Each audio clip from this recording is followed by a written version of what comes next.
Hello everyone, welcome to my channel. আজকের এই ভিডিওতে আমি ভেক্টর চ্যাপ্টারের উপরে কিছু এমসিকিউ করব যেগুলো বিভিন্ন কম্পিটিটিভ এক্সামে পড়েছে। প্রথম কোশ্চেনটি হলো, a particle of mass m is projected with velocity v making an angle 45 degree with horizontal. অর্থাৎ অনুভূমিক দিকের সঙ্গে 45 ডিগ্রি কোণ করে একটি কণাকে ছুড়ে দেওয়া হলো, যার ভর এম। 45 ডিগ্রি অ্যাঙ্গেল করে ছুড়ে দেওয়া হয়েছে, যার মাস এম।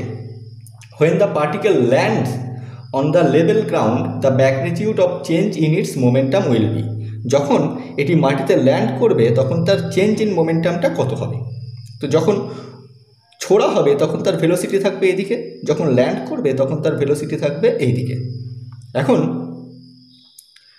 এই ভেলোসিটিটাকে দুটো কম্পোনেন্টে ভাগ করতে পারি। একটি কম্পোনেন্ট অনুভূমিক দিকে আর একটি কম্পোনেন্ট উল্লম্ব দিকে। অনুভূমিক দিকের ভেলোসিটির কম্পোনেন্ট হয় ইউ কস 45 ডিগ্রি এবং উল্লম্ব দিকে হবে ইউ সাইন 45 ডিগ্রি। আমরা জানি যে ইউ কস 45 ডিগ্রি বা অনুভূমিক দিকে কোনো ত্বরণ কাজ না করায় অনুভূমিক দিকে বেগের কোনো পরিবর্তন হয় না। তাই ওই পার্টিকেলটি যখন ভূমিতে ল্যান্ড করবে ঠিক সেই মুহূর্তে অনুভূমিক দিকে তার ভেলোসিটি ইউ কস 45 ডিগ্রি থাকবে। আবার উল্লম্ব দিকে অভিকর্ষীয় ত্বরণ কাজ করায় উল্লম্ব দিকে বস্তুটি যত উপরের দিকে উঠতে থাকবে বেগ তত কমতে থাকবে এবং সর্বোচ্চ বিন্দুতে বেগ হবে 0। তারপরে আবার বেগ বাড়তে থাকবে, বাড়তে বাড়তে যখন মাটিতে ল্যান্ড করবে ঠিক সেই মুহূর্তে তার বেগ হবে ঠিক উল্লম্ব বরাবর নিচের দিকে, ভূমির দিকে, এবং সেই বেগের মান হয় ইউ সাইন 45 ডিগ্রি, একই মান হয়। তাহলে আমরা দেখতে পাচ্ছি যে অনুভূমিক দিকে বেগের কোনো পরিবর্তন হয়নি, কিন্তু উল্লম্ব দিকে বেগ ছিল উপরের দিকে, এখন এখানে বেগ হলো নিচের দিকে। সুতরাং উল্লম্ব দিকে বেগের একটি পরিবর্তন হয়েছে, তাই উল্লম্ব দিকে ভরবেগের পরিবর্তন হয়েছে।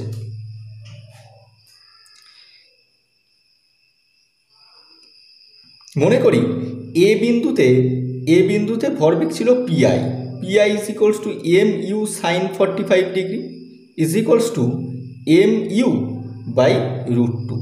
বি বিন্দুতে final momentum PF is equals to হবে minus m u sine 45 degree. Minus কেন না, উপরের দিকটাকে যদি প্লাস ধরি তাহলে নিচের দিকের বেগ হবে minus, is equals to minus m u by √2।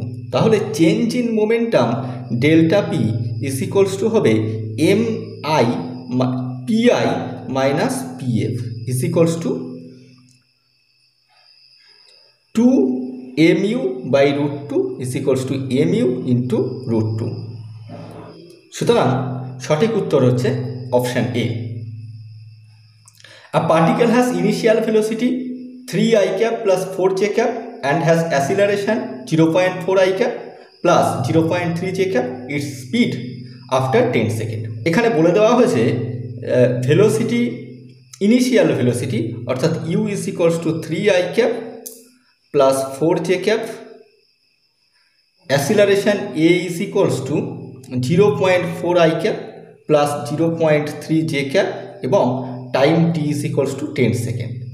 বার করতে হবে final velocity, it's velocity after 10 second. Final velocity v is equals to u plus at is equals to 3 i cap plus 4 j cap plus 0.4 i cap plus 0.3 j cap into 10 is equals to 3 i cap plus 4 j cap plus 4 i cap plus 3 j cap। এখন vector যোগের সূত্র অনুসারে আমরা জানি যে i ক্যাপের কম্পোনেন্টের সঙ্গে i ক্যাপের কম্পোনেন্টই যোগ হয়, j ক্যাপের কম্পোনেন্টের সঙ্গে j ক্যাপের কম্পোনেন্ট যোগ হয়। তাই v is equals to হবে 7 i cap plus 7 j cap v vector. তাহলে v এর মান হবে √7 square plus 7 square is equals to 7√2 unit. সুতরাং option B. A particle moves in xy plane according to rule x is equals to a sin omega t and y is equals to a cos omega t. The particle follows an elliptical path, a circular path, a parabolic path, a straight line path. তাহলে একটি কণা xy তলে move করছে, যেখানে x is equals to a sin omega t এবং y is equals to a cos omega t। তাহলে ওই পার্টিকেলটির সঞ্চার পথ কেমন হবে? তো question, according to question, x is equals to a sin omega t, y is equals to a cos omega t. তাহলে x square plus y square is equals to a square, common নিলে হয় sine square omega t plus cos square omega t, sine square theta plus cos square theta is equals to 1, বা x square plus y square is equals to a square. এখন আমরা জানি x square plus y square সমান সমান a square, এটি বৃত্তের সমীকরণ, তাই ওই পার্টিকেলটির পাথ হবে circular path.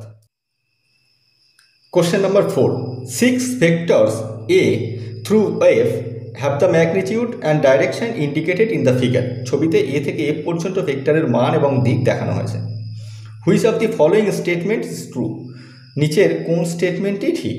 b plus C is equals to F, d plus C is equals to F, d plus E is equals to F, b plus E is equals to F.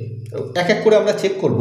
b plus C, B vector, অর্থাৎ এটি B vector, C vector, এটি C vector, তাহলে B এবং C এদের লব্ধি বা resultant হবে এটি হবে এদের রেজাল্ট্যান্ট। কিন্তু এখানে বলা আছে B plus C is equals to F, F এর ডিরেকশন এই দিকে, সুতরাং প্রথম অপশানটি হবে না।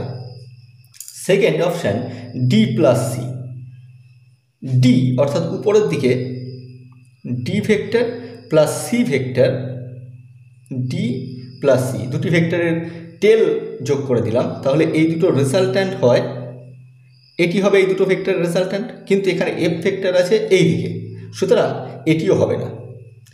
D plus E, D vector উপরের দিকে, ই ভেক্টর এই দিকে, ডি এবং ই এই ভেক্টর দুটি রেজাল্ট্যান্ট হবে এই দিকে, অর্থাৎ এটি এফ ভেক্টরকে রিপ্রেজেন্ট করছে, সুতরাং অপশান সি কারেক্ট। তোমরা অপশান ডিটাও চেক করে দেখতে পারো যে এটি ঠিক হবে না। The speed of a projectile at it's maximum height is half of its initial speed, the angle of projection is. অর্থাৎ একটি প্রজেক্টাইলের ইনিশিয়াল স্পিড ইউ, বলা হয়েছে যে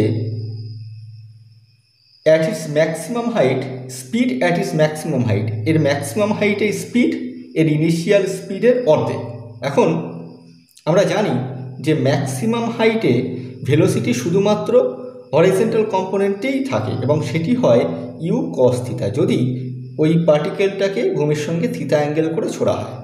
এখন প্রশ্নানুসারে এই ম্যাক্সিমাম হাইটে স্পিড ইনিশিয়াল স্পিডের অর্ধেক, অর্থাৎ u cos theta is equals to u by 2, বা cos theta is equals to half, or theta is equals to 60 degree. সুতরাং অপশান এ। Question number 6.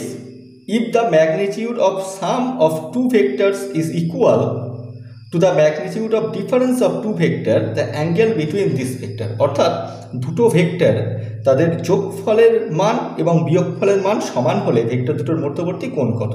তাহলে দুটো ভেক্টর যদি এ বি হয়, A vector plus B vector modulus of A vector plus B vector সমান modulus of A vector minus B vector.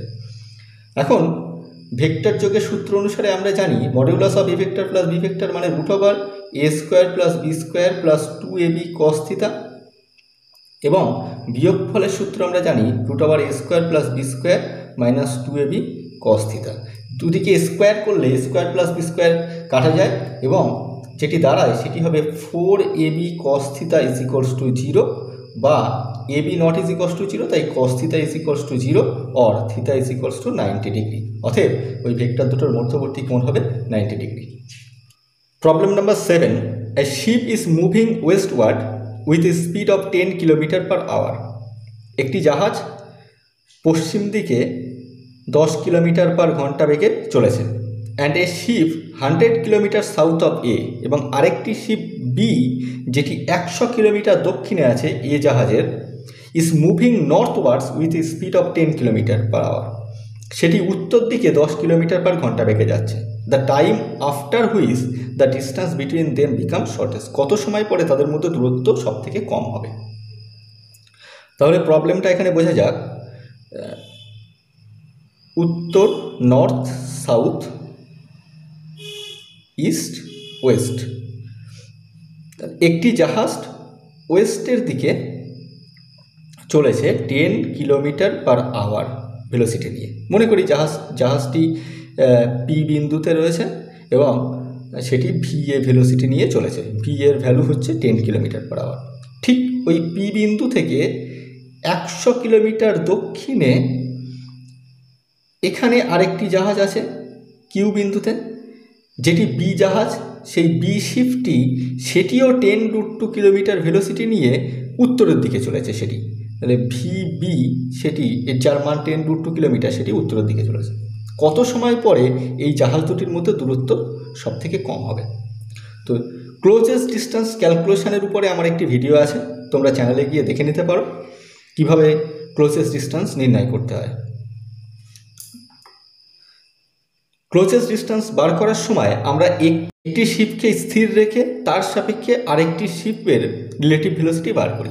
তো আমরা এখানে এ শিপটাকে এখানে রেস্টে রাখবো, রেখে এ শিফটের রেসপেক্টে বি শিফটের রিলেটিভ ভেলোসিটি বার করব। এইদিকে ভিবি ভেলোসিটি নিয়ে বি শিফট চলেছে এবং এইদিকে এ ভেলোসিটি নিয়ে এ শিফট চলেছে। এখন এ শিফটের রেসপেক্টে বি শিফটের রিলেটিভ ভেলোসিটি বার করতে গেলে এ শিফট উল্টে দিতে হয়, আমার ওই ভিডিওতে ডিটেলসে বলা আছে।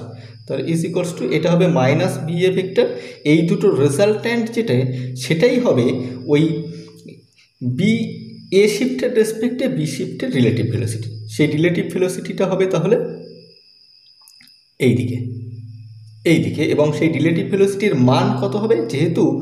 যেহেতু ওই জাহাজ দুটির ডিরেকশানের মধ্যবর্তী অ্যাঙ্গেল 90 ডিগ্রি, তাই relative velocity V B A is equals to √VA² plus VB² is equals to √10² + 10² is equals to 10√2 km/h। এটি হলো রিলেটিভ ভেলোসিটির মান। অর্থাৎ আমি এখন ধরে নিতে পারি যে এ জাহাজটি এখানে রেস্টে আছে এবং বি জাহাজটি 10√2 কিলোমিটার ভেলোসিটি নিয়ে এই দিকে চলেছে। এবং যেহেতু ভিএ এবং ভিবি এর মান সমান, তাই রিলেটিভ ভেলোসিটির দিক যদি আমরা বার করি যে tan phi is equals two VB/VA is equals to 1, অর্থাৎ phi is equals two 45 degree. তাহলে এই অ্যাঙ্গেলটা হয় 45 ডিগ্রি। এখন এই এ জাহাজটি এখানে স্থির আছে, বি জাহাজটি এদিকে চলেছে, তাহলে এদের মধ্যে ক্লোজেস্ট ডিস্টেন্স বার করতে গেলে এই পি বিন্দু থেকে এই সরলরেখার উপরে লম্ব টানলে এটি হয় আমার ন্যূনতম দূরত্ব।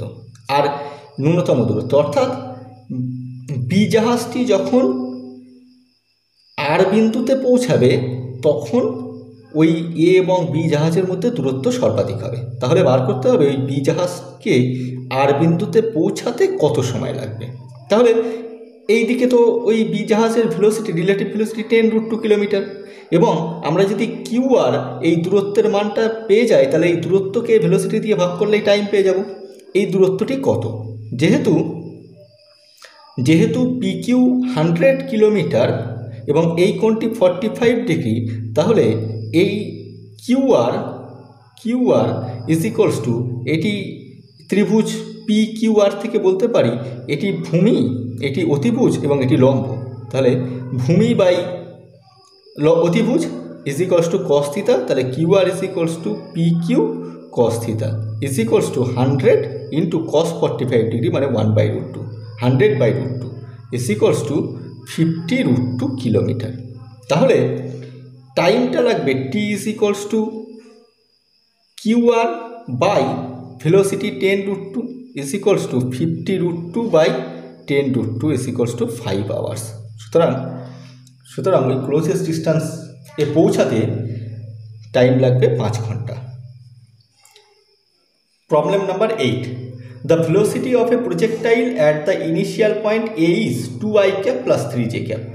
এ পয়েন্টে একটি প্রজেক্টাইলের ভেলোসিটি দেওয়া আছে 2i cap plus 3j cap, অর্থাৎ অ্যালং এক্স অ্যাক্সিস ভেলোসিটি দেওয়া আছে 3i cap, along Y axis velocity x-axis velocity 2i cap, along y-axis velocity 3j cap। এই দুটো যোগফলই হচ্ছে it's velocity in metre per second at point B. B পয়েন্টের velocity কত হবে? এখন আমরা জানি বি পয়েন্টের অনুভূমিক দিকে ভেলোসিটির কোনো চেঞ্জ হয় না, সেটি হয় 2i cap, এবং বি পয়েন্টে উল্লম্ব দিকের ভেলোসিটিটা উল্টে যায়, সেই ভেলোসিটিটা হবে -3j। অতএব বি পয়েন্টে velocity V is equals to হবে 2i cap -3j। 2i cap -3j। Option A. Problem number 9, the horizontal range and the maximum height of a projectile are equal.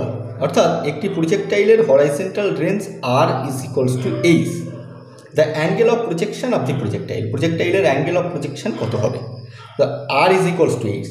এখন একটি প্রজেক্টাইলের range R is equals two হয় u² sin 2θ/g এবং এবং maximum height H is equals two হয় u² sin θ/2g। প্রশ্নানুসারে এই দুটি সমান। u²/g বাদ চলে গেল, sin 2θ অর্থাৎ 2 sin θ into cos θ is equals to sin² θ/2, বা একটি sin θ কাটা গেল, cos θ এখানে আসলে হয় tan θ is equals to 4, θ is equals to tan inverse 4। Option B. A projectile is fired at an angle of 45 degree with the horizontal. অর্থাৎ একটি প্রজেক্টাইলকে অনুভূমিকের সঙ্গে 45 ডিগ্রি কোণ করে ছোড়া হলো, 45 ডিগ্রি কোণ করে ছোড়া হয়েছে। Elevation angle of the projectile at its highest point as seen from the point of projection. অর্থাৎ যে বিন্দু থেকে ছোড়া হচ্ছে সেই বিন্দু থেকে সর্বোচ্চ উচ্চতার ওই বিন্দুর উন্নতি কোণ কত হবে? অর্থাৎ এই অ্যাঙ্গেলটা যদি ফাই হয়, ফাই সমান কত হবে? এখন আমরা জানি যে এটি হলো এইচ এবং এটি আর হলে এইটুকু দূরত্ব হয় r/2। সুতরাং tan phi is equals to h/r/2 is equals to 2h/r is equals to 2 into h horizontal h অর্থাৎ maximum height u² sin² / 2g এবং r অর্থাৎ g/u² sin 2θ। এখানে sin 2θ সমান 2 sin θ cos θ এই সূত্র বসালে হয় এবং sin θ কাটলে হবে হাফ অফ tan θ। এখন প্রশ্নানুসারে θ সমান 45 ডিগ্রি অর্থাৎ tan 45 ডিগ্রি 1, সুতরাং tan phi সমান হাফ, tan phi সমান হাফ और phi is equals to tan inverse half। Option C. Question number 11, a projectile is fired from Earth's surface with a velocity 5 meter per second and angle theta with horizontal। অর্থাৎ অনুভূমিকের সঙ্গে থিতা কোণ করে 5 metre per second থেকে পৃথিবী থেকে একটি projectile ছোড়া হলো। Another projectile fired from another planet with speed 3 meter per second and the same angle follows a trajectory which is identical with the trajectory of projectile fired from the earth। এবং অন্য আরেকটি প্রজেক্টাইলকে অন্য একটি গ্রহ থেকে 3 metre per second বেগে ওই একই কোণে ছোড়া হলো। ছুড়লে কী হয়েছে না, দুটো প্রজেক্টাইলের ট্রাজেক্টরি বা সঞ্চার পথ একই হয়েছে। তাহলে the value of acceleration due to gravity on the planet is, এবং তাহলে ওই গ্রহের জি এর মান কত, অ্যাসিলারেশন ডিউ টু গ্র্যাভিটি কত হবে, যেখানে দেওয়া আছে পৃথিবীতে জি সমান 9.8 মিটার পার সেকেন্ড স্কোয়ার। এখন আমরা জানি যে Y is equals to X tan theta minus g/2u² cos square theta into X square. তাহলে পৃথিবীর ক্ষেত্রে আমরা লিখতে পারি Y earth is equals to X tan theta minus G earth by 2u earth square cos square theta into X square. এবং ওই প্ল্যানেটের ক্ষেত্রে লিখতে পারি ওয়াইপি সমান X tan theta minus gp/2up cos square theta into X square. যেহেতু দুটি প্ল্যানেটেই ওই দুটি প্রজেক্টাইল একই ট্র্যাজেক্টরি ফলো করেছে, সুতরাং এই ইকুয়েশান দুটো সেম হওয়ার কথা। তাহলে এই ইকুয়েশান সেম তখনই হবে যদি g/u²